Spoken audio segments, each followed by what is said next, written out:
Designers know that thermal bridging can have a big impact on building performance, and now the IES virtual environment makes it simple to model, display, visualize, and analyze these accurately and in compliance with leading global standards such as UK Part L, ASHRAE 90.1, NECB, and ISO 14683. We've enhanced our Apache engine to enable a new option, to model and calculate thermal bridging with Psi or Chi values alongside existing simpler methods, enabling you to test which approach works best. As before, clear-field or repeating thermal bridges like studs and ties can easily be added by using composite layers directly within constructions. The new features enable the quick addition and removal of thermal bridge data with flexible and user-friendly interfaces.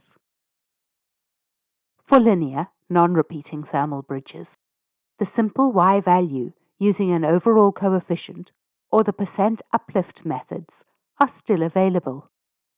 But now there is also a detailed method using Psi values, which are easy to specify in constructions, with databases of default values and automated takeoff lengths from the junctions in the 3D model geometry, to save time and improve accuracy by eliminating manual data entry and calculation.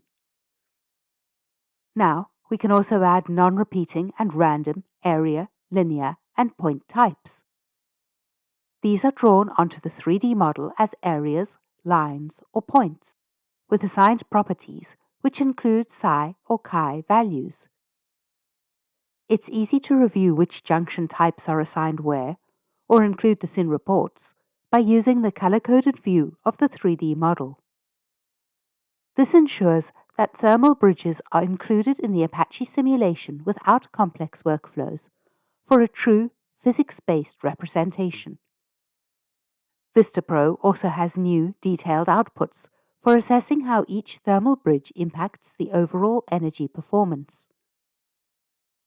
The IESVE empowers you to rapidly test designs against sensitivity to thermal bridging requirements and compare multiple scenarios to help close the performance gap and meet tighter design standards.